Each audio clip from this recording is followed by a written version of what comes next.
chegaram a Betsaida e lhe trouxeram um cego. Diga mais uma vez, um cego, rogando-lhe que o tocasse.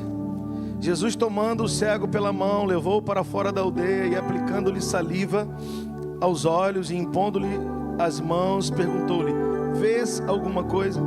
Este, recobrando a vista, respondeu: vejo homens, porque como árvores os vejo andando.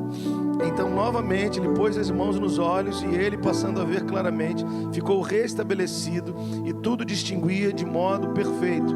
E mandou Jesus embora, o mandou embora para casa, recomendando-lhe: não entres na aldeia. Muito forte, né, Marcos? É muito forte. Esse texto aqui é muito pedagógico. Tem muitas lições aqui. A primeira delas é que Jesus tira esse cara da aldeia. Vamos ler mais um texto aqui, a gente vai conversar um pouco. Estava aqui com algo no coração, o pastor Marcelo mencionou que a gente vive a partir do futuro, me ativou. Glória a Deus por isso.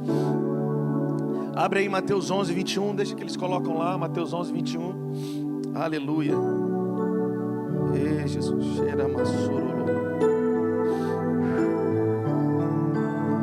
Ai de ti, Corazim, ai de ti, Betsaida, porque se em Tiro e em Sidom se tivessem operado os mesmos milagres que em vós se fizeram, há muito que elas teriam se arrependido com pano de saco e cinza. Uau!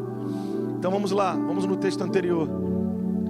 Os amigos levam o cego para que Jesus o curasse, e Jesus tira o cara da aldeia para curá-lo. Que lição poderosa! Por que Jesus tira ele da aldeia? Mateus 11, 21 explica. Porque aquele era um povo que viram milagres e não se arrependeram. Então deixa eu te dizer, a primeira lição do que nós queremos falar essa noite: não precisa levantar a sua mão, só pense.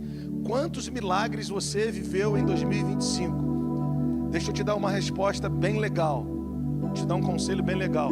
Eles não foram para que você dissesse: olha como Deus faz milagre. E aí, eu estou falando do Deus que faz milagre, para dar uma forcinha para Deus, para Ele ser um pouquinho mais Deus, porque você reconheceu o milagre que Ele fez. Não foi para isso. À medida que eu estava meditando sobre o que falar nessa noite, ouvindo hoje um pouco o pastor Marcelo, o Senhor trouxe ao meu coração: vocês não podem tratar como comum aquilo que é extraordinário. Nós não podemos tratar a presença de Deus, nós não podemos tratar a vontade de Deus como algo comum. E se tratamos a presença de Deus, a palavra de Deus, como algo comum, tratamos a igreja como algo comum.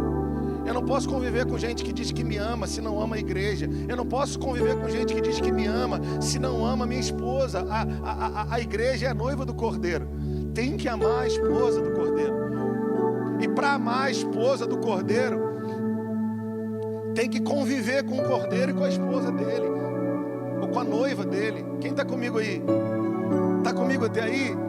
Então, em nome de Jesus, deixa eu te falar: quando o Senhor opera milagres na nossa vida, e eu não sei quantos você viveu em 2025, esse ano, né? 25, eu não sei quantos você viveu. Não é só para você dizer: olha como Deus faz milagres. São sinalizações do amor de Deus sobre a tua vida e sobre a tua casa, esperando de você uma resposta. Cara, 3 ou 4 amém, bem ruim. São sinalizadores, sinalizações de Deus sobre a tua vida e sobre a tua casa, esperando de você e de vocês uma resposta. Tá comigo aí? Tá ou não tá? Então, ele diz assim: aí, deixa aí, príncipe, não tira não, volta lá, aleluia. Ai de ti, Corazim, ai de ti, Betsaida, porque esses milagres que foram feitos em Tiro e em Sidom, se tivessem operado os que foram feitos em ti, eles teriam se arrependido com pano de saco e cinza. Deixa eu te falar os milagres que o Senhor faz. Primeiro é porque Ele te ama. Segundo, é um apêndice para você voltar para o centro da vontade dEle. Todo milagre que o Senhor faz na nossa vida é para dizer: eu te amo, filho, e essa é uma oportunidade que eu te dou para correr em direção ao centro da minha vontade. Eu quero voltar ainda lá no Marcos 8, aqui as janelas vão se abrindo. É aquela velha história da igreja de Éfeso. Você sabe que Éfeso significa desejável? E a repreensão, olha aqui para mim, do Senhor, a repreensão em amor, a exortação em amor para a igreja de Éfeso era: lembra de onde vocês caíram? Eu fiquei acho que 2 anos atrás pego nessa palavra. Eu dormia e acordava com ela, que o Senhor falou: não é para você lembrar da dor da queda. Eu estava na casa do meu cunhado esses dias, Tiago e Carol, e aí o Emanuel, esses moleques ficam arrumando mania de ficar correndo, né? Ele veio correndo atrás do carro, do lado do carro. Falei: ai, vai dar ruim. Aí ele caiu e se ralou, né, Tiago? Falei: cabeçudo. E aí eu fiquei falando: isso aí, tu é jogador, tu é macho, tal, isso aqui. Aí ele chorou pouco, mas a Carol falou que quando eu fui embora ele abriu o berreiro, né? O que eu quero dizer? Aí depois eu encontrei com ele, já estava um pouquinho melhor, e eu fiquei dando algumas palavras a ele. O que eu quero dizer? Eu não estou afirmando isso, eu quero só trazer isso para um lugar para você pensar. Talvez você caiu de um lugar. E eu não estou falando em pecado, eu estou falando de um lugar onde o teu coração velava mais pela presença, onde o teu coração era mais reverente com a palavra, onde os teus sonhos eram os sonhos dele e não os teus. E para a igreja de Éfeso, para o anjo da igreja de Éfeso, ele diz: para o próprio anjo, o pastor, e para a igreja. E que também é uma carta que aponta para as igrejas dos últimos dias, nós. Ele não diz assim: Rodrigo, lembra da dor, lembra do ferimento, lembra de quanto tempo você teve que passar num hospital, numa UTI talvez. Lembra como é que foi difícil financeiramente, Cortês? Não, ele não fala isso. Sabe o que ele fala? Lembra do lugar que tu caíste. Porque a dor por si só dói, né? A ferida por si só tem as suas... A gente já tem a dificuldade de lidar com ela. Mas o que o Senhor está dizendo não é sobre a dor da queda, não é sobre a ferida da queda, não é sobre alguma coisa que você pense baseado no homem caído. Não, é sobre o lugar. Tu tinhas um lugar junto a mim. Tu tinhas um lugar junto ao meu coração. Eu sempre associo isso, Júnior, aquele texto do Moisés: me mostra a tua glória, e Deus fala para ele: se esconde na fenda da rocha. Sabe o que o Senhor está dizendo? Nós temos um lugar junto dele. Nós temos um lugar para legislarmos com ele. Nós estamos assentados com ele nas regiões celestiais. Mas o que nos derrubou e nos derruba desse lugar, no aspecto prático, é a perda do primeiro amor, é a perda da primeira paixão, é a perda do temor pela palavra. Relativizamos a palavra com frases de efeito, relativizamos a palavra com linhas de ideologias, sejam elas de onde forem. E o Senhor está falando: lembra, você caiu desse lugar quando a palavra era tudo que você tinha. Quando a adoração, você não adorava a adoração, você usava ela como um veículo para me atrair, e eu vinha. Você caiu desse lugar. Eu não quero te falar das feridas ou da dor da queda, eu quero te falar do lugar que eu quero que tu estejas, junto a mim. E ele diz para a igreja de Éfeso: lembra de onde caíste. E aí a gente terceiriza isso, Marcelo, a gente terceiriza isso, Marcos. A gente diz: irmão, ora por mim, que a minha vida... Não, na igreja de Éfeso a ordem era o seguinte: você lembra. Não terceiriza, não. Pastor, estou passando uma luta. Não, irmão, assim, não terceiriza tua luta, não. Entra em Deus. Quantos dias faltam para terminar o ano? 2 anos? Ou 2 dias, desculpa, para terminar o ano. Hoje ainda. Vence essa luta com relógio. Vence essa luta com tanto de arrasta para cima, de clica aqui, responde acolá. Entra no teu quarto e diz: Senhor, tu tens contra mim que eu abandonei meu primeiro amor. Você tá conseguindo entender a dimensão da parada? Porque ele vai dizendo um monte de coisa boa da igreja de Éfeso. Porque Deus é um pai de amor. Você pode repetir comigo: Deus é um pai de amor. Não, cara, não me olhe com essa cara. Diga: Deus é um pai de amor. É aquela parada que a gente fala do Gênesis 4. Ele não disse para Caim: Caim, você está lascado. Ele não disse. Ele disse: Caim, só você proceder bem. Tem uma chance para você. Faz certo, meu filho. Faz certo, meu filho, que eu quero te aceitar. Mas desse jeito tá difícil, cabeção. Vocês já nos ouviram falar, Caim era o primogênito. Nasceu com o auxílio do Senhor. Abel era seu irmão, ele era o primogênito, mas fez tudo errado. E tá Deus dizendo para ele: ô Caim, se você proceder bem, cara, faz certo. Então, voltando para a igreja de Éfeso, o Senhor está falando com a igreja cujo nome significa desejável. Eu tenho isso, entendeu, Paulinho? Eu tenho isso a teu favor. Tu és minha amada, igreja de Éfeso. Mas tem uma coisa que eu tenho contra ti, e tu não podes relativizar. Sabe qual é o nosso problema? A gente relativiza o que no coração de Deus é um absoluto. Não, cara, você não entendeu. O problema é que a gente está relativizando o que no coração do Senhor é a coisa mais importante para Ele. Eu tenho 2 filhos, está aqui a Rebeca e o Pedro, está em algum lugar, está lá no Kids. E cada um reage de um jeito ao amor que a gente dá. Eu sei que a gente é chato, eu sei, eles sabem também. Mas um dia eles vão entender que é amor, e que a gente é menino em muitas coisas, estamos amadurecendo, mas é só amor. Mas cada um deles reage de um jeito ao amor que a gente procura expressar. É assim, filho, quem tem 3 sabe, né? Quem tem 4 sabe, quem tem 5. Quem tem 5 aí, irmão? Você é guerreiro, irmão. Eu tenho um amigo que tinha uma menina e ficava: Deus vai dar mais uma menina para nós, mais uma menina, coisa linda, estamos orando. De repente nasceu trigêmeas. Agora, recente, eu falei: glória a Deus. Então quem tem 5 aí, irmão? Quem tem 4? Oh, aleluia. Só tu, Astério? Tem mais alguém? Então cada filho reage de um jeito ao amor dispensado a eles. Só que uma coisa é fato. Eu não quero falar isso de uma forma melancólica, ou que talvez teologicamente não seja correta. Mas nós pais, não sei, eu vou tentar usar uma frase aqui, você vai entender. Nós somos apaixonados pela reciprocidade do amor dos nossos filhos, não é? Quando eles correspondem, cada um do seu jeito. Enche o nosso coração, não enche? Não enche, Bruno? Não enche, Fabiano? A gente fala: cara, meu filho me deu um abraço. A gente fica todo bobo, não é?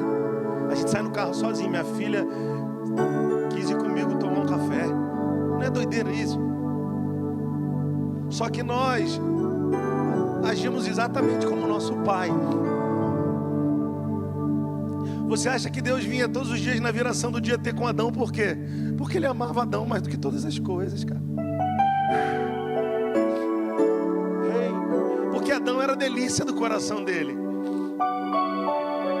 Não era Adão que ia, era ele que vinha. Não era Adão que subia, era ele que descia. Para dizer: Adão, tu és o meu cara, velho. Tu és o amado do meu coração. Tu és o preferido da minha alma. Depois de Cristo, é claro. Depois do teu irmão mais velho, que ainda não posso manifestar, tu és o queridão, Adão. Vamos trazer logo para a nova aliança para ficar mais fácil. Ele nos ama com amor incondicional. E da mesma forma nós amamos os nossos filhos com amor incondicional. Quem é avô, quem é avó sabe. Vai ficando mais bobo ainda, não é? A gente vai vendo o avô e a avó com os filhos. Eu falo: meu Deus, hoje eu não julgo mais, porque eu sou pai e sou bobo também. E o avô e a avó vai ficando mais bobo. Bobo que eu digo assim: qualquer coisa, que coisa mais linda que meu filho fez. O Pedro vai jogar bola e faz assim com a bola. Eu falo: cara, vai ser um craque. Nós nos parecemos com Deus, cara. Ele nos ama. Então quando ele diz para a igreja de Éfeso, em outras palavras, não relativize o absoluto. Você está em pecado, minha filha. Pastor da igreja de Éfeso, você está em pecado. E eu não estou te condenando, filho. Eu só estou dizendo: se arrepende desse pecado. Qual o pecado? O pecado de abandonar o primeiro amor. Não perdeu o primeiro amor na jornada. Deixou de lado. Não perdeu, Carla, o primeiro amor porque alguém tomou. Deixou de lado. Ele está dizendo: eu te amo tanto, com tantas coisas positivas a teu respeito, mas o primeiro amor que tu perdeste, o mais importante para mim na nossa relação, você abandonou. Você já não me busca mais como antes. Você já não me tem como prioridade como antes. Vir para o culto para você é um encontro social evangélico. Você não sonha mais do que eu sonho. E eu não te condeno, eu só estou dizendo, se arrepende, porque essa responsabilidade é a sua. E como é que eu me arrependo? Não terceirizando. Primeiro, lembra de onde caíste. Conselho para 2026, conselho para segunda-feira. Amanhã. Separa um tempo para estar a sós, num cômodo, numa praia, em algum lugar, numa montanha, em algum lugar. Para botar uma cadeira, ou sentar no chão, ou deitar não sei aonde. Igual Jacó em Gênesis 28, talvez com a cabeça na pedra. E dizer, Deus, eu quero me lembrar aonde foi que eu caí. Eu sei que tu não vais me condenar. Não é para ficar que eu fique lembrando, lambendo feridas. É para lembrar do lugar onde eu caí, porque a ordem é voltar para esse lugar. Eu caí quando parei de acordar uma hora antes para te buscar, porque na minha cabeça, aqueles 30, 40 minutos, eles não estavam resolvendo, então eu precisava orar mesmo 3 horas. Aí eu perdi aqueles 30, 40 minutos que iam me habilitar para as 3 horas. Eu estou sempre querendo fazer o macro, mas não começo a fazer o micro.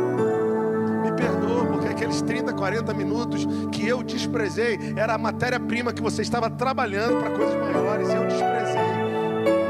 Me perdoa. Aí entra aquela, não sei se tu vai saber, esse aqui é uma brincadeira interna, tá? Eu desafio ele com o repertório, mas é ruim dele não saber. Aquela da Ludmilla, né? Da madrugada. Por favor, irmão, presta atenção. É uma palavra de amor para mim e para você. Não precisa levantar a mão, mas quantos aqui, literalmente, quase que um dedo assim, te acordando do Senhor, do anjo do Senhor, alguém da parte dele, né, irmão? Às vezes até o inimigo, mas porque o Senhor permitiu para você acordar e interceder por alguém, e você voltou a dormir. Deus queria libertar alguém naquela noite. Deus queria restaurar um casamento naquela noite. Vocês sabem que eu gosto de pregar lembrando das minhas origens. Então eu sou neto de assembleano, tá ligado? Então talvez Deus estava querendo tirar alguém, restaurar um casamento. Deus estava querendo trazer um marido de volta para casa. Deus estava querendo abrir uma porta, fazer alguma coisa. E eu, alta madrugada, eu estou cansado. Amanhã eu preciso atender aqueles clientes. E virei para o canto. Não precisa levantar sua mão, e o Senhor está dizendo, volta para esse lugar. Porque eu amo tanto a tua intimidade. Quando você se levanta de madrugada para orar, filho, é diferente. Eu tenho prazer nisso. Ei, faz sentido para alguém isso aqui nessa noite? Então lembra de onde você caiu. Vai amanhã para um lugar, seja na hora do teu almoço, seja no final do teu trabalho. Vai para um lugar, para o teu carro, liga o ar, tá calor. Vai lá e diz, Senhor, eu quero lembrar. Ele vai te lembrar. E você pega um caderno, uma caneta e começa a anotar. Ele vai te lembrar. Lembra que você priorizava isso e agora não prioriza mais? Lembra que você priorizava aquilo e não prioriza mais? Lembra que vai fazendo uma listinha, mas é você e ele. E aí depois arrepende-te. Arrepender-se não é ficar melancólico, choramingando em cima daquilo.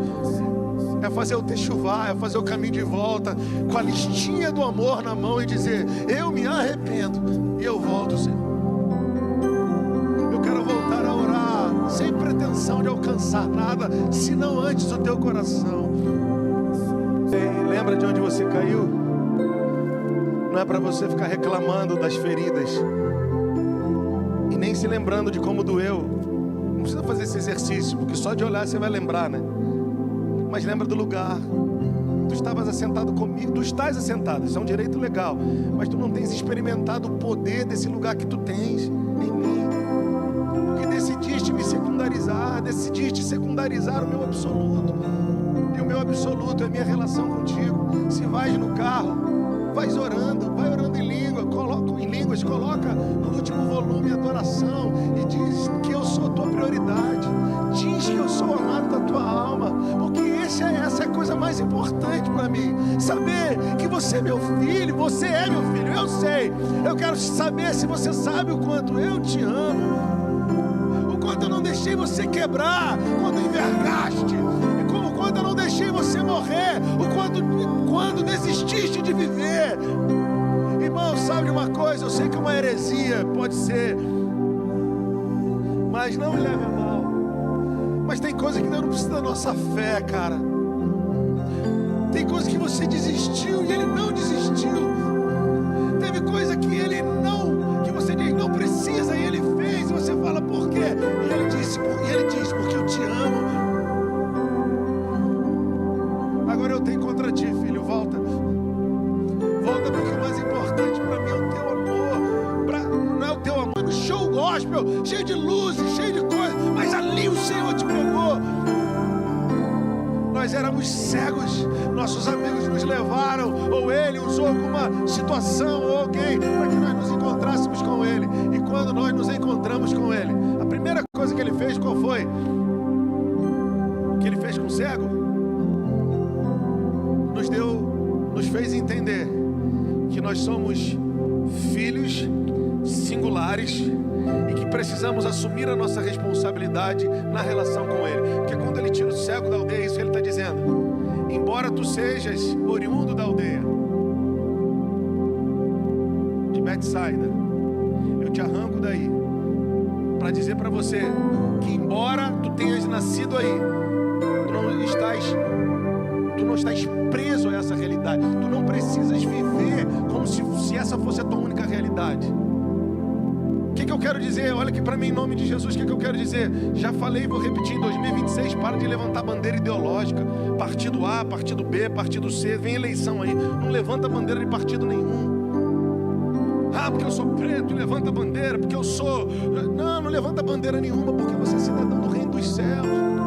Então quando Ele tira o cego da aldeia, Ele está dizendo: a aldeia é o lugar onde você nasceu, mas eu quero tratar com você, indivíduo. Tem muitas lições só nesse versículo. Uma delas, e a principal, e a gente já vai caminhar para o final, é aquela que a gente tem falado, né, Dai? O que Deus quer te mostrar nesse tempo. Deixa eu falar isso aqui, eu queria que você pegasse no teu coração. Quer um cafezinho? Você pegasse no teu coração, já repeti isso aqui algumas vezes. 3 episódios que Jesus não quis os outros além de Pedro, Tiago e João. Cura da filha de Jairo, transfiguração e Getsemane. Então pega isso. 2026, aprenda. Deixa eu tentar de uma forma mais pedagógica te falar sobre esses 3 momentos. Eu vou mencionar os momentos em que você não se parecer com um herói. No momento em que os teus dons não estiverem em evidência. Pedro, Tiago e João estarão lá. Esses podem ser discípulos, esses podem ser pessoas do seu círculo íntimo, ou esses podem ser pessoas que Deus manda de onde você nem imaginou, para se tornarem Pedro, Tiago e João na sua vida. Esses não estão interessados naquilo que você pode apresentar. Esses entenderam quem você é. No Getsemane, Jesus não se parecia com um herói. No Getsemane, os amigos estavam ali. Você vai entender porque eu estou falando isso. Outro episódio, a cura da filha de Jairo.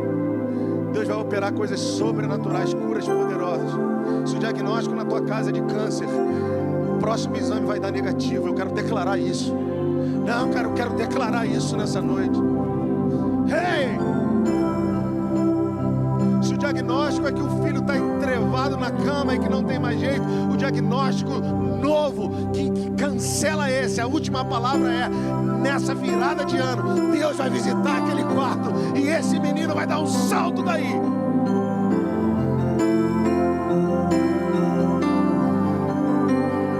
Agora, pastor, como eu faço para isso acontecer? É só ir lá e declarar? Não. Tira os outros, fica só com Pedro, Tiago e João. Para de negociar com o teu emocional. O que o sei lá quem, o Judas, o sei lá quem vai pensar? Não interessa o que ele vai pensar. Interessa que você precisa saber quem é Pedro, Tiago e João e cola neles. Não é por interesse, é por propósito. E se o Pedro mora em outro estado, o João em outra... Meu irmão, nós temos WhatsApp, internet. Seja sábio. sábio, cara. Para de ser carioca, seja sábio.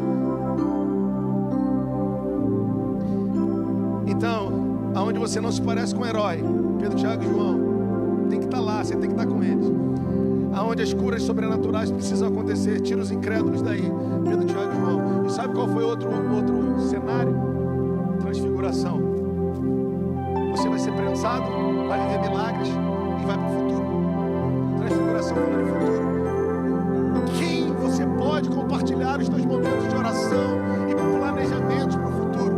Pedro, Tiago e João. Quem é Pedro, Tiago e João? Aqueles que estão totalmente imersos na missão que o Pai confiou a vocês. Aqueles que têm plano B, plano C. Deus vai te mostrar. Você tira a mão, o cara tem B e C e está você entregando tudo. Tira a mão. Descobre quem é Pedro, Tiago e João. Às vezes o Pedro, Tiago e João é o mais cabeçudo, é o mais feio, é o menos inteligente, mas é o mais entregue. E eu já falei que a sabedoria governa sobre a inteligência. O cara vai vir com 5 MBAs, 465 doutorados, mas vai trabalhar para o Pedro. Que sabedoria mora com quem ama o Senhor. Aleluia! Por que nós estamos falando? Porque eu citei isso.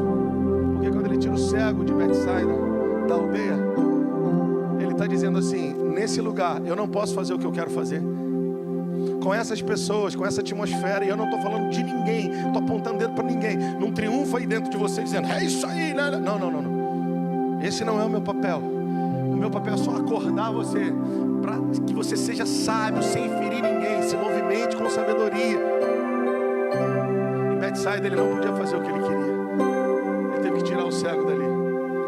Então diga comigo, assim, não precisa dizer não, eu vou dizer para você. Pensa isso de outra forma. Com quem você troca o WhatsApp? Que tipo de música você ouve? Com quem você malha? Com quem você janta? Com quem você almoça? Se você não mudar isso, é como se você estivesse insistindo em ficar em Betsaida. Por isso que o teu ouvido está se corrompendo. Por isso que a tua mente está crítica. Por isso que a tua visão está turva. E ele está dizendo, nessa virada de ano, para de tomar café com essas pessoas, porque você sabe que eles falam da vida dos outros. Não é sobre discriminar ninguém, é sobre uma escolha que você está fazendo para entrar num novo lugar. Opa, teve um amém aqui, glória a Deus. Que às vezes a gente reclama, eu estou com os pensamentos misturados. Claro, as amizades também estão misturadas, amigo. A trilha sonora, a playlist também está misturada, amigo.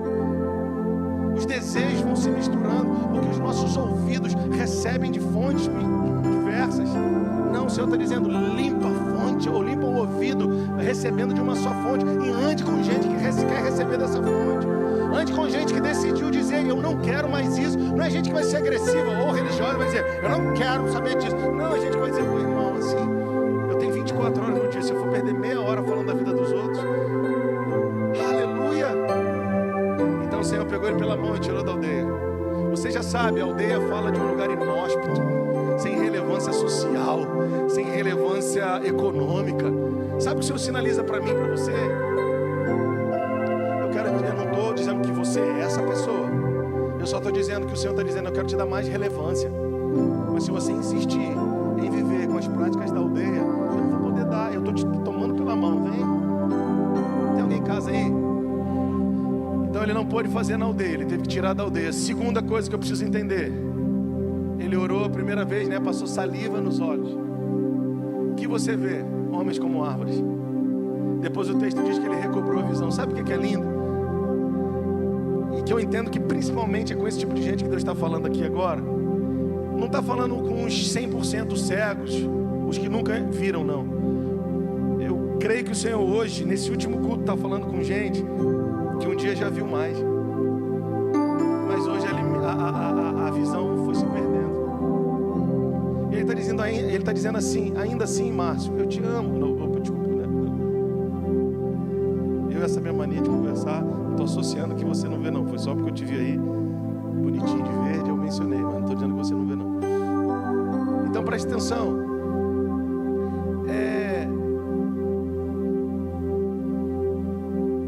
Eu creio que o Senhor está falando aqui com pessoas que foram perdendo, ou estão perdendo, ou foram perdendo aos poucos. Porque um dia você via com clareza, um dia o teu coração queimava com clareza, mas foi deixando de queimar, você foi deixando de ver. Mas ainda assim, Deus, por misericórdia, a primeira lição Ele já faz, te tira da aldeia. A segunda, Ele passa saliva. O que você vê? Vejo homens como árvore. Depois Ele ora de novo, ministra de novo com o cego. E o que você vê? Aí Ele diz, eu vejo homens, claramente os vejo. E o texto diz que Ele recobrou a visão. Sabe, eu quero declarar sobre a tua vida, que nesses 2 dias que faltam para terminar o ano, o Senhor quer tirar a venda dos teus olhos. Para de ser religioso, amigão, e dizer assim, pastor, porque meu ministério, não, irmão, nós não temos nada. Porque meus dons, que meus dons? Os dons são do Espírito, Ele reparte como Ele quer. Tira isso da sua boca, meu dom, meu ministério. Isso não é sobre se diminuir, não. É sobre voltar para o lugar certo e dizer, Deus, eu estou aqui. Os teus dons eu vou cuidar. O ministério que tu me deste eu vou cuidar. Sabe, ô Cortez, essa reta de final de ano é tempo da gente se arrepender. Perdoa, Senhor, porque eu falei o meu ministério, as minhas ovelhas. Não, e não estou falando isso como uma palavra pesada, não. Eu estou falando como uma oportunidade de tornar isso mais agradável a Ele. Quando eu digo as tuas ovelhas, os teus filhos, a tua igreja, o teu povo. Quem sou eu? Davi era o cara porque ele dizia, quem sou eu, Senhor? Aleluia. Se você é empresário aqui nessa noite, não é para você dizer para o teu funcionário que é a empresa de Deus. Não, isso é você e teu pai. Mas no teu quarto você diz, quem sou eu, Senhor, para cuidar dessa empresa? Eu sou filho da irmã Tereré, né, César? A irmã Tereré estudou até a 2ª série. O irmão João, o marido da irmã Tereré, nem estudou. Como tu pode me levantar no meio do teu povo, Senhor? Como tu pode me usar para ajudar tantas pessoas como um empregador? Quanto mais tu orares assim como Davi, eu me lembro daquela oferta, né?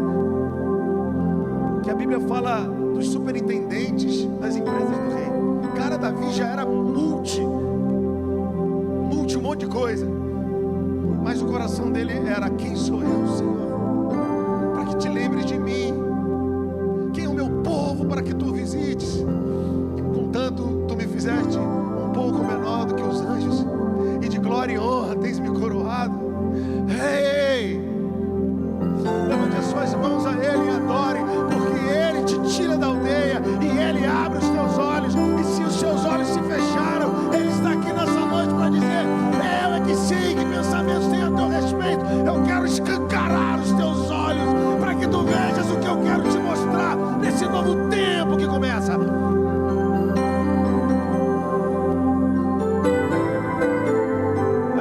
Ele ora 2 vezes, ministra com o cara e ele veio claramente e ficou restabelecido. Se ficou restabelecido é porque um dia estava estabelecido, né? Então perdeu isso. Então ele voltou a ver. O Senhor está dizendo para você nessa noite, tu vais voltar a ver. Lembra de Agar no deserto? Ela viu uma fonte no deserto. Eu quero declarar que você não vai ver um deserto onde o Senhor quer te mostrar a fonte. Ainda que você esteja num deserto, você vai ver a fonte, que é isso, tá? Quero declarar em nome de Jesus, levante as suas mãos. Chega, cara. Chega de não ver o que Deus quer te mostrar naquilo que o inimigo quer dar a você hiperfoco. Para de ver coisa ruim na boa, nas coisas boas. E pare de negligenciar as coisas proféticas naquilo que parece que está ruim, cara. 2026 é ano de olhos abertos para enxergar o que outros não podem. Aleluia! Aleluia! 2026 é ano de empreender quando as notícias são de não. Existe um movimento do Senhor e nós precisamos sintonizar com Ele, porque nos últimos dias o amor de muitos, de quase todos, se esfriará. E o contrário ao amor é o medo. Porque o verdadeiro amor lança fora o medo. O que eu quero dizer? Então, se a tua mente estava tomada pelo medo, eu quero dizer que não está mais, porque tu és filho do amor de Deus, e o amor lança fora o medo e traz segurança para os próximos passos, e por que não dizer voos? Se expresse aí, amigão. Libera a tua voz, vamos lá, libera a tua voz. Solta a sua voz, cara. Ei!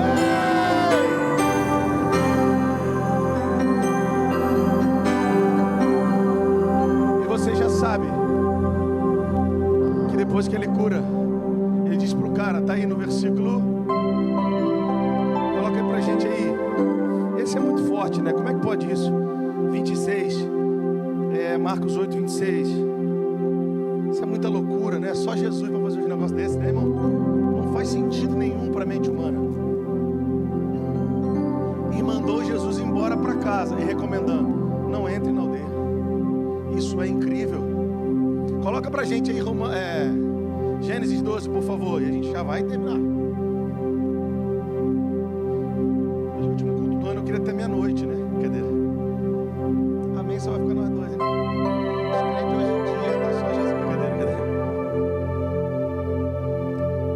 Brincadeira.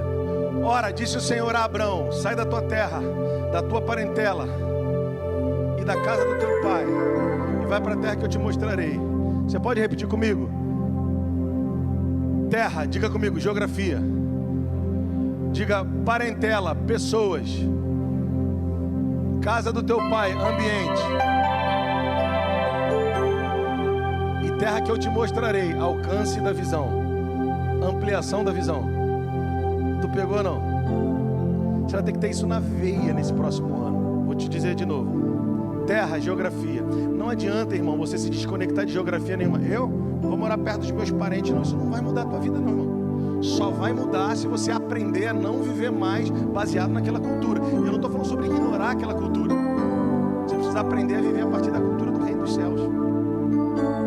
Porque naquela cultura tudo começa e termina com a mesma piada. Tudo começa e termina com os mesmos tiques nervosos. Começa e termina com os mesmos desejos, as mesmas vontades. O mesmo grito de guerra do time, todo mundo. Então presta atenção. Não adianta, eu quero distância. Não adianta, isso é coisa de gente que não nasceu de novo. Você precisa ter maturidade para entender que ainda que haja distanciamento, ainda que seja necessário, não é só um distanciamento geográfico, é um distanciamento emocional. Não, peraí, é uma libertação emocional. É de não mais ser manipulado pela emoção da parentela. E não tem a ver com dizer que eles são ruins, tem a ver com dizer que eu não sou mais o... Como é que era o teu grupo de infância? Vou falar o meu não. Ninguém vai falar. Não preciso falar, né, irmão? Olha o tamanho da cabeça. Brincadeira. Não vou falar o teu apelido de infância não, mas imagina. É porque o Didi, vamos dizer que teu apelido era Didi. Lembra de Jesus? Ele não pôde fazer muitos milagres na terra dele, porque se escandalizavam nele. E por que se escandalizavam? O que essa expressão significa? Colocavam um abismo entre ele e eles. Por quê? Esse é o filho da Maria, esse é o filho do Zé. Então o problema, irmão, não está nos outros.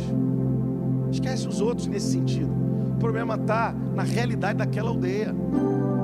A realidade daquela aldeia, que é onde você era o Didi Cabeção, era o Jorginho Cheirador.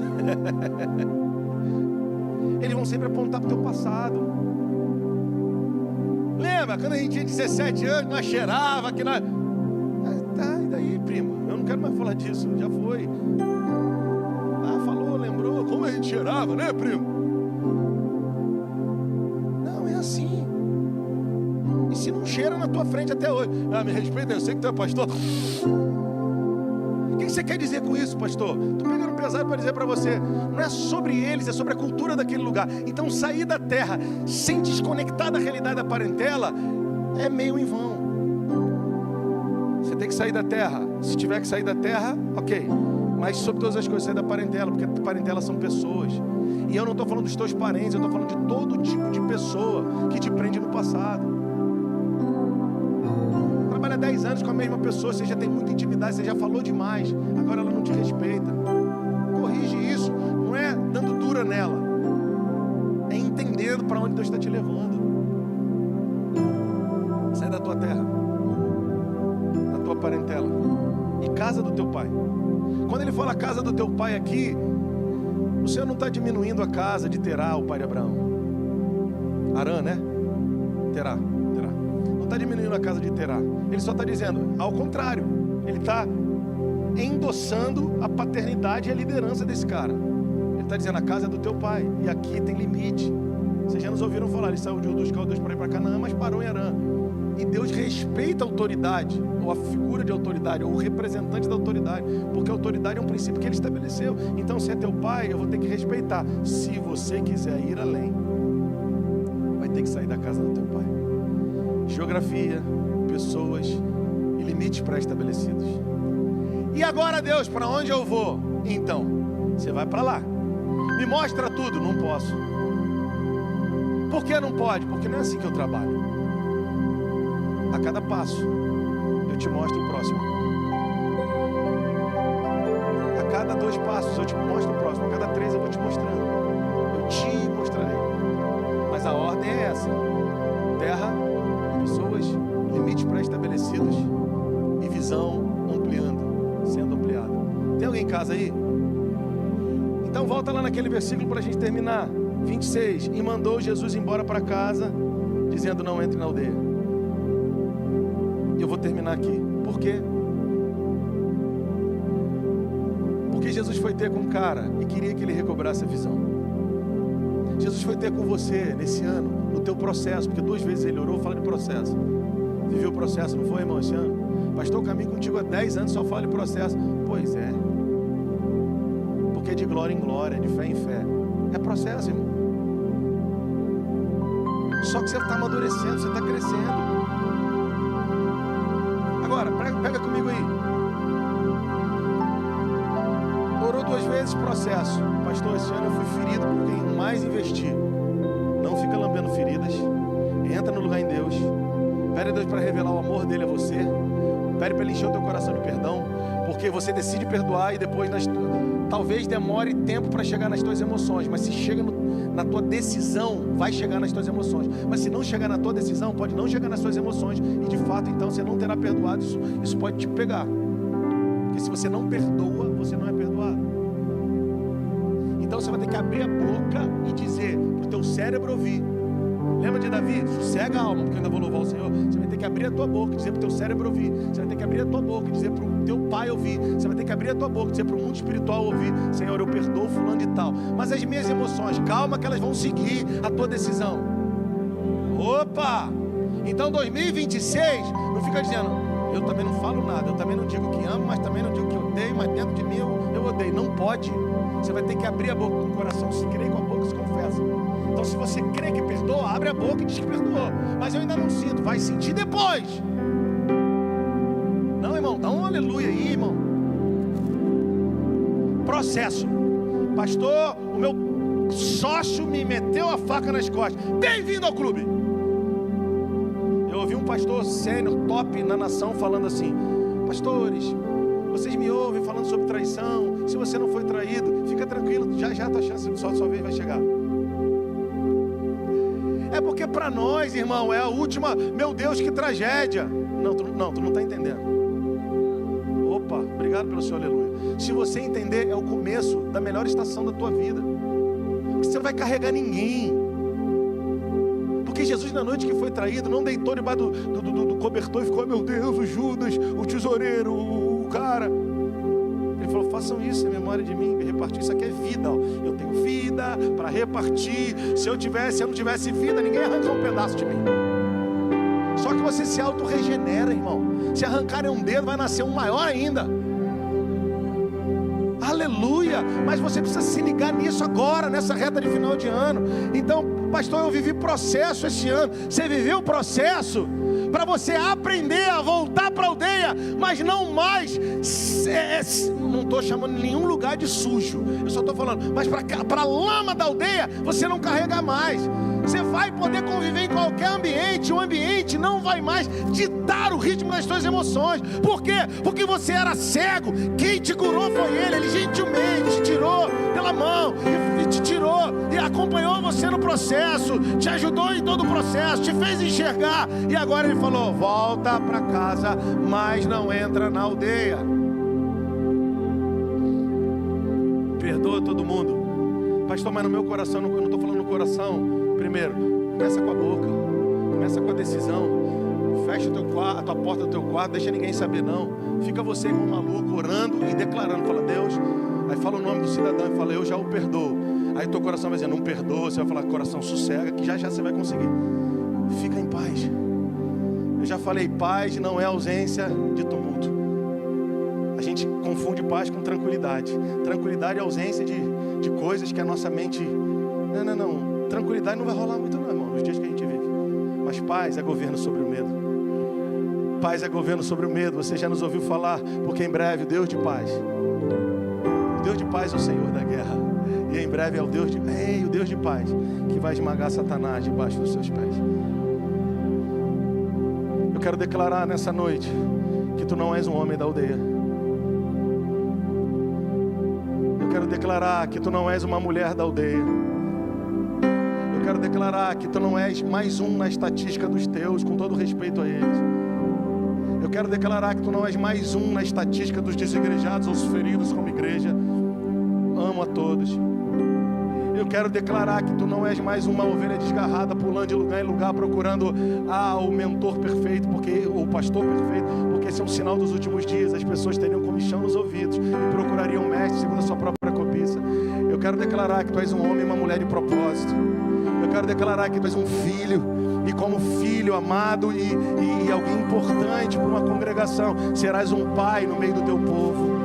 Não, levante as suas mãos. Eu quero declarar que aonde o inimigo tentou te ferir, ele perdeu, porque tu vais se levantar como um arauto de vida, de salvação, de cura, e vais dizer: um dia eu também pensei em desistir, um dia eu também pensei em mandar todo mundo, sabe para onde?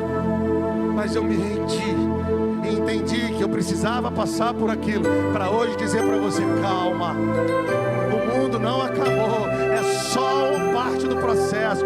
Calma, tu és um filho amado. Calma, tu não vais tirar a tua vida.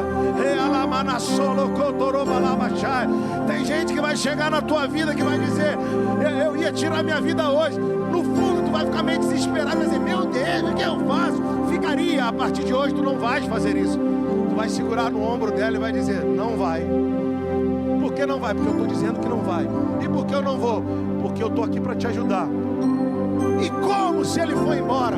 Quem foi embora? Meu marido, meu filho. Ele foi embora. Isso aí a gente trata depois. Mas você sabe quem nunca te deixou? Você vai ministrar para ela sobre Jesus. Não é frase de efeito. Você vai pregar a palavra. Sabe o que vai acontecer? Como a minha avó viveu, como os meus pais viveram, nossos bisavós. As pessoas serão tomadas pela palavra do Evangelho, se prostrarão, e não vamos mais relativizar absolutos. É a palavra de Deus, é a presença de Deus que muda o homem, que restaura, que faz o cego ver.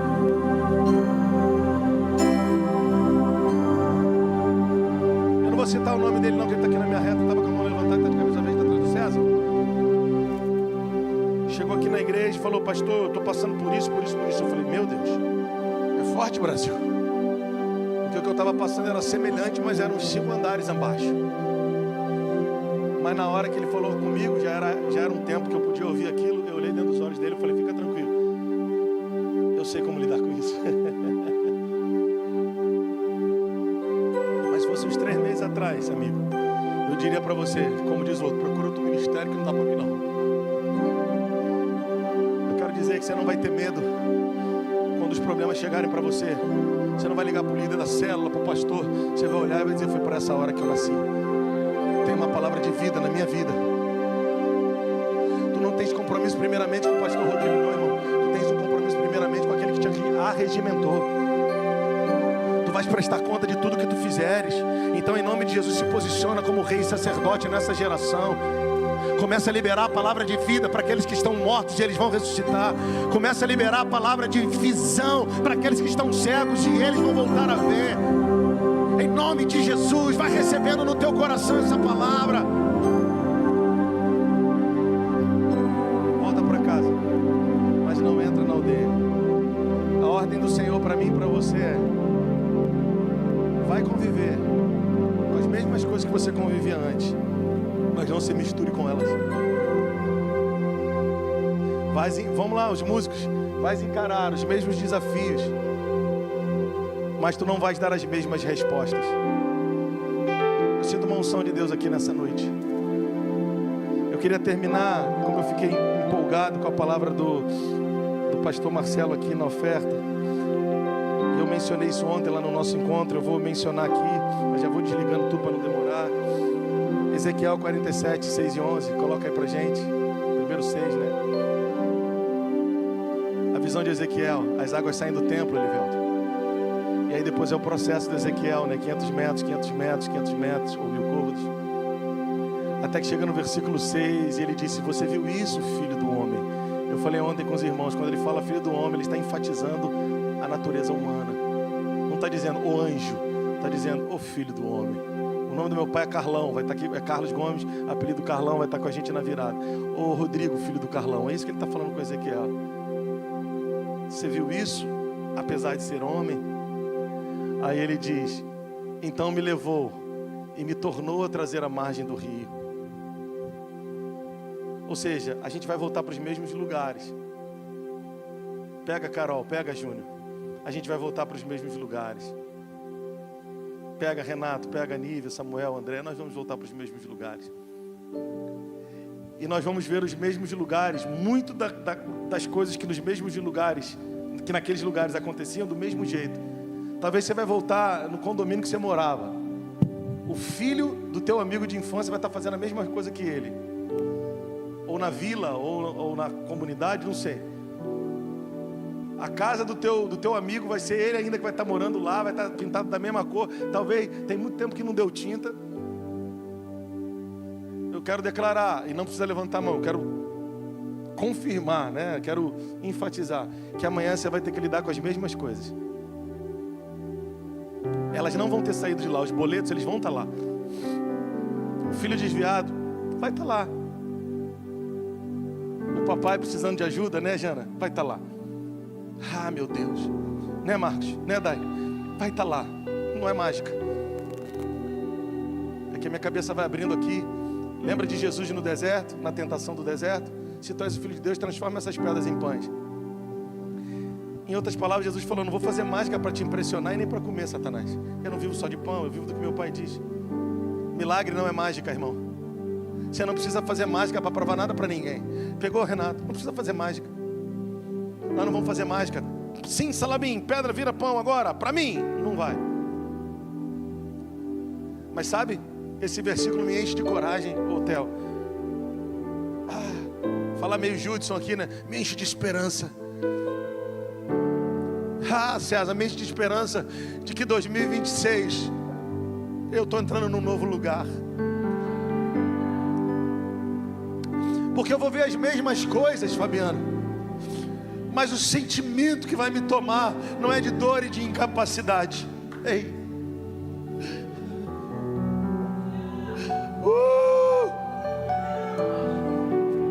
Eu vou olhar para os meus filhos e o sentimento que vai me tomar não é de que eu sou um pai meia bomba. É com a certeza, Marcelo, que um ciclo, Sirlei, termina para que eu assuma o volante, entre aspas, para que eu seja copiloto e dê o volante para o meu Jesus, que neste novo ano quer manifestar, Alexandre, coisas novas, coisas que estão prontas, mas esperando um posicionamento meu, para ele dizer: sim, filho, agora eu posso manifestar. Esse versículo me enche de esperança, porque ele diz para Ezequiel: você viu isso? Embora sendo filho do homem, você viu isso? Pensa no nome do seu pai. Ele te diz: Vladimir, apesar de ser filho do fulano e da fulana, você viu isso? Eu quero declarar sobre a sua vida que apesar de você ser filho de quem você é, neto de quem você é, pessoas maravilhosas, mas simples, humildes, às vezes que não estudaram, ou estudaram muito, ou viraram alcoólatras, isso não vem ao caso. Vem ao caso de que são pessoas boas, independente da história.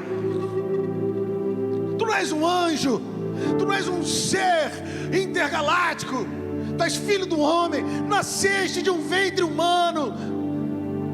Talvez não conheceste teu pai e tua mãe, e ele está enfatizando isso. É igual em Mateus 16, quando ele fala: Simão, Simão. Ele está dizendo: Fabíola, Fabíola.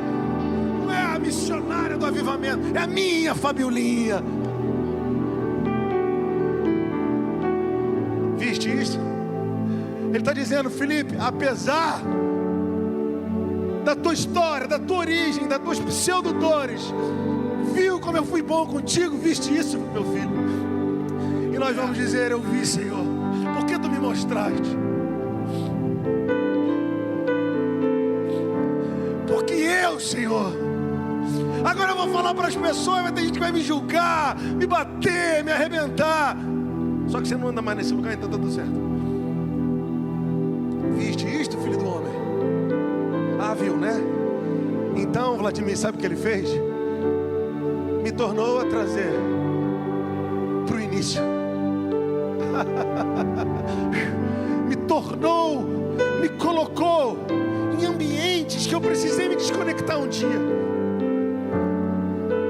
Mas eu quero pegar mais pesado com você. Me fez encontrar com um chamado, com a vocação, que um dia no meu quarto ele disse que tinha para mim. Mas eu virei policial militar, mas eu virei empresário das galáxias, advogado criminal Mas ele está dizendo: você viu isso? Tem 20 anos que eu vi, mas viu? Vi. Então ele te torna, Márcio, a voltar para esse lugar, te traz de volta para esse lugar. Sabe o que começa a acontecer no nosso peito, Júnior? Aquelas mesmas taquicardias do início, boas, sabe? Eu estou voltando a tremer, sonhando com a vontade do meu Pai. O dinheiro não é maior do que o que queima no meu coração. A agenda não é maior do que queima no meu coração. Ou os tapinhas nas costas não são maiores do que... Eu voltei a querer a glória de Deus. Eu voltei a querer sonhar com a África. Eu voltei a querer sonhar com povos rendidos ao Senhor. Ele te leva de volta ao lugar do chamado. Pegou, Marquinhos? Ele leva a gente de volta onde tudo começou.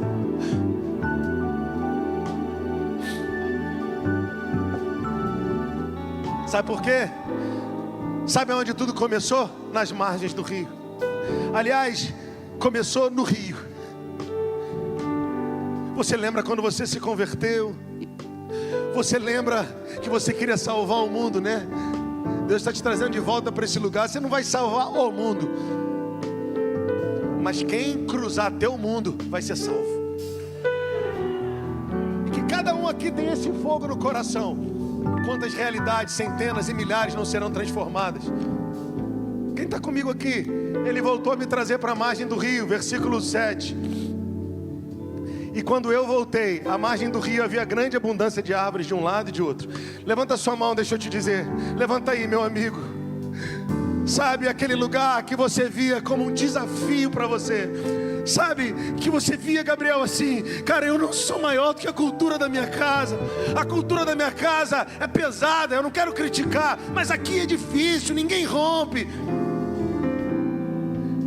Só que agora, Rodrigo, você volta com uma outra visão.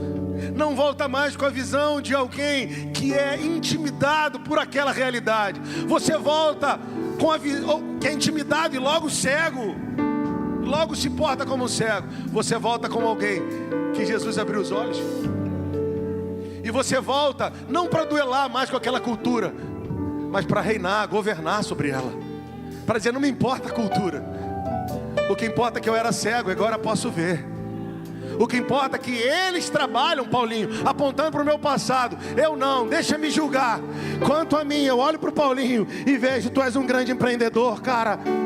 Você não é o que no passado, para o passado que querem te levar. Eu não tenho nada mais, nem você com o teu passado. O teu passado já foi redimido, já foi remido. O que eu quero é te dar a mão e te dizer: vamos olhar para a mesma realidade, mas com olhos de alguém que foi livre da cegueira. E agora alguém que foi livre da cegueira vê abundância de árvores em um e de outro lado. Só o versículo 11 para a gente fechar. 10 9. Toda criatura vivente que vive em enxames viverá por onde quer que passe esse rio. E haverá muitíssimo peixe. Onde chegarem essas águas, tornarão saudáveis as do mar. E tudo viverá por onde quer que passe esse rio. Que rio é esse, pastor? Esse é um texto que fala do milênio. Outro dia a gente fala sobre isso. Mas que rio é esse, pastor? Não precisa abrir. Ezequiel 47, Salmo 46, alguma coisa, João 7, 36 a 38. Tem mais textos, agora eu esqueci. Apocalipse 22, falam do mesmo rio. Que rio é esse? João 7, 36 ou 38. Aquele que crê em mim, do seu interior fluirão rios de água viva. Levante as suas mãos e deixa eu te dizer, Ele mudou a tua visão. Aliás, Ele abriu a tua visão. Você não é mais cego. Você vai voltar para as mesmas realidades, mas agora não como refém delas. Você vai voltar para o clube que você já teve um dia. Você vai voltar para o bairro que você já teve um dia. Eu não estou falando de forma permanente, mas você vai passar por lá de novo, mas agora com outro olhar. Vai voltar para o batalhão que você teve um dia, vai ter que ir lá. Sabe o que vai acontecer? Os teus olhos não são mais nem olhos de medo e tampouco de acusação. Tu vais olhar para os filhos dos teus amigos que estão na mesma condição, eles sabendo ou não, tu vais estender as mãos e vai dizer: Deus, liberta o filho do meu amigo de infância, Joãozinho. Eu quero de verdade, eu já estou na prorrogação, eu quero realmente terminar. Mas eu estou muito animado com o que eu lembrei aqui agora. Oh, Espírito, essa, né? Vamos terminar com essa. Olha só. Olha que coisa boa, eu quero terminar com isso, de verdade. Ontem nós tivemos uma comunhão com os líderes lá em casa, de repente meu celular começou a tocar. Um amigo meu de infância, que tem toda uma história, que foi até atleta de futebol profissional. Aí eu não pude atender, daqui a pouco ele mandou uma mensagem assim: fulano de tal está aqui comigo. Atende aí, atende aí, atende aí. Eles moram em Barra Mansa, sei lá. Esse foi atleta de futebol profissional, eram 2 amigos de infância meu. Jogou no Fluminense.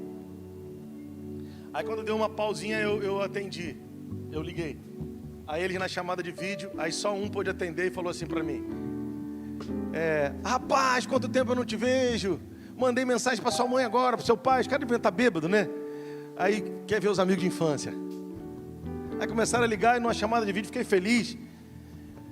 Que era um cara, enfim, da minha infância mesmo. E ele falou: o que você está fazendo da vida? Eu falei: cara, eu estou morando aqui no Recreio, eu estou pastoreando uma igreja. Aí ele deu uma pausa no sorriso, encheu os olhos de lágrima. Ele falou, olha o que ele falou, Sara. Ele falou assim: tua mãe conseguiu, né? Tu entendeu, Marquinhos? Aí eu falei: conseguiu, China. O filho dele é China. Eu falei: conseguiu, amigo. Cara, a ficha caiu. Ele falou: eu lembro tua mãe levando você e tua irmã arrastados para a igreja. Nada tirava isso dela. Cara, vivia um revival na hora. Porque eu estava com os pastores e líderes, né? Nós estávamos juntos ontem. E ele falou: a semente frutifica, né, Rodrigo? Cara, eu ganhei a semana inteira. Eu quero declarar que você vai se encontrar com os teus amigos de infância. E eles vão reconhecer que foi a mão do Senhor na tua vida. E aí eu falei para ele: cara, vocês precisam vir aqui no Rio de Janeiro, fica uns dias aqui comigo, vem aqui para ficar com a gente na igreja. Olha que coisa bonita, tu poder dizer para um amigo de infância: vem ficar comigo na minha igreja. E não é vem sentar comigo no bar para a gente tomar uma Heineken. Claro que tinha, né, tomado, estava na cara, estava muito feliz ele. Sabe o que eu quero te dizer? Você não vai mais se apequenar diante da cultura que você vê. Você também não vai julgar ela, não. Não precisa julgar teus amigos, não faz isso. Porque você um dia esteve lá e, enfim, não é sobre isso. Mas o teu coração vai se encher de compaixão. E tu vais ter palavra de vida, terás palavra de vida para eles. Não como alguém que faz mágica, mas como alguém que está cheio de compaixão. Porque não podia ver e agora vê. Eu quero declarar que aquilo que você vê, do teu interior vai fluir. E quando você adorar, isso vai começar a ganhar vida. E quando você profetizar, isso vai ganhar mais vida. Eu prometo que eu vou terminar e já vou até mandar você ficar em pé em 30 segundos. Vocês já nos ouviram falar sobre 4 tipos de olhares. Já, sim ou não? Diga comigo: pessimista. Tira isso da sua vida. O cara está vendo um negócio novo e bonito. Aí ele vê que mas o fio está descascado. Nem fala nada. Vai lá e, como diz o nosso avô do interior, casca o fio, macho. O cara é tão negativo que tudo que ele vê, ele é pessimista. Mas também, esquece isso. 2026 tu não é essa pessoa não, irmão. Tira isso da tua vida em nome de Jesus. Para de andar com gente assim. Esse é o primeiro tipo de olhar. Segundo tipo de olhar: olhar, postura e palavra, né? Diga comigo: realista. A gente tem que ser mais realista e menos triunfante. O que é isso, pastor? Em nome de Jesus vai dar certo. Não, ok, posição legal. Agora, vamos olhar para o tamanho do BO. Vamos analisar e Deus vai dar estratégia. Então, olha para o problema e pede a Deus sabedoria para esquadrinhá-lo. Pegou? Não dá para falar mais sobre isso hoje, mas tu pegou? Realista. Terceiro tipo de olhar, otimista. Então, o realista e o otimista vão ter que trabalhar junto esse ano. Não adianta ser só otimista, tem que ser realista também. O tamanho do BO, a estratégia que Deus vai dar, mas olha com otimismo, porque aquilo ali vai se cumprir para a glória de Deus. Ou vai ser resolvido para a glória de Deus. Não dá mais para continuar. Eu só quero falar sobre o olhar profético. Mas quando o profético é gerado dentro de nós, os nossos olhos passam a ver acima do realismo e do otimismo.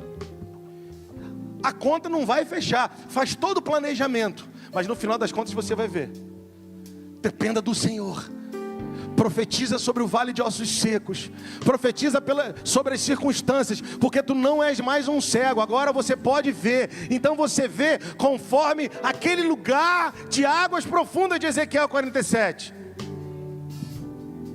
Eu aprendi com um homem, agora um pouquinho de neurociência, mas não quero falar de neurociência. Que ele falou assim, quando você fala para o teu cérebro, ele acredita no que você fala. Então para de dizer que você tem medo. Ah, pastor, está falando de neurociência? Não, a Bíblia diz que assim como o homem imagina na sua alma, assim ele é. É a Bíblia. Então pare de se imaginar fracassado, medroso, perdido, cego. Você já viu coisas profundas em Deus, então invoca elas para esses dias. E comece a dizer, manancial, tu vai se tornar, o deserto vai se tornar manancial. Comece a dizer, filho, você é o nosso, vai salvar o Vasco. Tem que salvar, cadê o Daniel? Salva logo, Daniel, achei que fosse dessa vez, não foi de novo. Mas vem vindo o Daniel aí, para resolver o nosso problema. Com 15 anos tem que assinar logo, ano que vem. Mas resolve logo, resolve vários problemas, né? Mas brincadeiras à parte, você vai levantar de madrugada de novo e não vai orar a tua vontade sobre o teu filho. Deus vai te mostrar. E tu vais só trazer a existência. Tu vais dizer, Cirlei e Jéssica, Deus vai dizer, esse aqui ouve a Deus. Então, Senhor, Samuel, é aquele que Deus ouve, ouve a Deus. É uma parada dessa, né? Você vai dizer, Deus, dilata os ouvidos dele para ouvir. Dilata os ouvidos dele para ouvir. E vai se cumprir, e ele vai ouvir. Ele vai encher teu saco de falar tanta coisa que ouviu de Deus. Aí tu bota lá um gravador que você não vai conseguir nem anotar. Então você bota lá um gravador e fala, filho, que Deus falou contigo. Eu quero declarar que hoje a gente vê. E se a gente vê, nós vamos falar a partir do que nós vimos em águas profundas.